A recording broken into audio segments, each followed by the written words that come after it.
गुरुभ्यो नमः.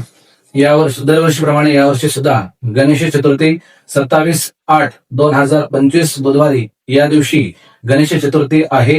तर गणेश चतुर्थीच्या निमित्ताने सकाळी पूजन करणारे आणि घरामध्ये गणपती बसविणारे आणि मंडपामध्ये गणपती बसविणारे सर्वांनी या वेळामध्ये स्थापना करायचं आहे. सकाळी 6 ते 9:30 वाजेपर्यंत, पुन्हा लगेच 11 ते 12:30 वाजेपर्यंत, पुन्हा लगेच सायंकाळी 3:30 ते 7 वाजेपर्यंत या वेळामध्ये आपल्याला गणपती स्थापनेचा मुहूर्त आहे. या वेळामध्ये गणपती स्थापनेचे पूजन आपण घरामध्ये व मंडपामध्ये करावं आणि गणपती मुहूर्त करत असता वेळेस ओम गम गणपतये नमः, नाहीतर ओम गजाननं भूतगणाधिसेवितं कपितजम्बो फलसार भक्षितम उमासुतम शोक विनाशकारकम नमामि विघ्नेश्वर पाद पंकजम, हा मंत्राचा उच्चार करीत घरामध्ये व मंडपामध्ये आपण गणपती स्थापना करावं. आणि तसेच मातीचे गणपती करा, पर्यावरणाला सुद्धा रक्षण द्या आणि लगेच आपल्या धर्म संस्कृतीच्या नियमानुसार आणि सर्व कष्टांचा अधिपती महागणपती असल्यामुळे गणपतीचे पूजन या वेळामध्ये सर्वांनी करावं. सगळ्यांना नमस्कार.